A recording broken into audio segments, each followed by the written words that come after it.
gotta dive into the NFL because the the Houston Texans, your Houston Texans, with C.J. Stroud. I told you the Jaguars were going to win this game. They dominated for most of the game. They decided to give up a late touchdown and almost blow the game late, but Jacksonville was up 10 really late in the third quarter in that game. I thought they controlled the game throughout. And I'm sorry, the Texans are really good. I told you last week they're probably going to make the playoffs, but it's just not their year. They're not there with Jacksonville yet, roster wise. They need a couple more pieces. CJ Stroud played a decent game. I didn't think he played great. I thought Trevor Lawrence outplayed him in stretches of the game. I think Houston's a good team. I think they're showing a little bit of signs of regression, barely beating Arizona, losing to Jacksonville, though it was close. I do add them this week, by the way, 3.5 against Denver. I think they need to bounce back. I think they need to beat Denver.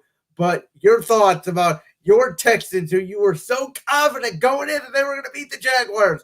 They lost, and they got their kicker. Yeah, they did. I didn't get to see this game because I don't have NFL Sunday ticket like you do. So I just had to rely on the highlights posted on the NFL YouTube channel, and seeing the highlights on like Sports Center and all that. But yeah, Jacksonville, they showed they were the better team. Was I wrong about everything I was saying with the Texans? Maybe a little bit, but I don't think fully. CJ Stroud showed that he can put his team in a position to tie or win a game late. It's just that maybe if they were a yard or two closer, the kicker would have made that field goal. We don't know. There's always that, what if this had happened or what if that had happened, that type of thing. But I'll tell you what, offensively, Jacksonville proved me wrong because that's where I had the most questions about them. I didn't know if Christian Kirk and Zay Jones and Evan Ingram could step up and, help out Trevor Lawrence because it felt like at times Trevor Lawrence has had to do it on his own a little bit from my perspective. Hey, Josh, did you forget about Calvin Ridley? That guy they made at the trade deadline? Yes. He had a really big game, on Sunday against the Texans. But I told you, man, I understand CJ Stroud has made Dalton Schultz really good. Noah Brown did not play, but he's done pretty good for them. Tank Dell has been awesome for them. He's on my fantasy team this year. But I just think Jacksonville, with that year of experience, Doug Peterson, who I told you, this is when the Jacksonville Jaguars take off. This is when Doug Peterson's teams take off. Trevor Lawrence is playing better football than he has over the last month. Now, Trevor Lawrence was viewed as a generational prospect out of Clemson. I don't think he's lived up to that Andrew Luck hype that we've gotten from the 2012 draft. I think part of it had to do with his rookie year was such a disaster with a guy that was sitting on a girl's lap in a bar. You might as well throw that rookie season out the window, and Doug Peterson's had to rebuild the culture and all of that. But I'm telling you, this Jags team is good.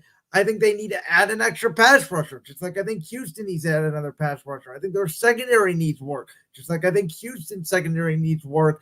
I think the thing that I don't love about the Texans, and Stroud's made it work, but their left tackle, is now out for the season. Their offensive line is basically a patchwork. And so CJ's been really good, but how will he play here down the stretch when you're in tough games? If you're not in Houston, if you have to go outside of the cold weather, which he's dealt with a little bit at Ohio State, but not a ton because you don't play a ton of December football in college. So that's where I think Houston's going to win 9-10 games. As I told you last week, I think the Colts are very sneaky as well in that AFC South, even with Gardner Minshew. But I was a little bit impressed by Houston. But at the end of the day, this game just confirmed my validation that at least for this year, the Jaguars are that team in the AFC South.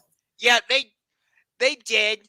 But again, credit to CJ Stroud for leading his team down the field and putting them in a position to potentially tie the game in the final seconds. You can't take that away from him. No, I was a little bit surprised because Jacksonville, I think you were even sitting there going, they dominated the game for 3.5 quarters. I mean, it really, at halftime, Houston missed a field goal, by the way. Stroud hit a pass to, I believe it was John Menchie, but he did not get his second foot down. It would have been an easier field goal. Kicker missed a field goal at the end of the first half. And as I've said on this show multiple times, and I know everybody disagrees with me in life, but you see it every week in the National Football League. There are only really a couple positions that matter. Number one, we know the quarterback matters. But even before you want to talk about offensive line, before you want to talk about defensive line, wide receiver, can we start talking about freaking kickers?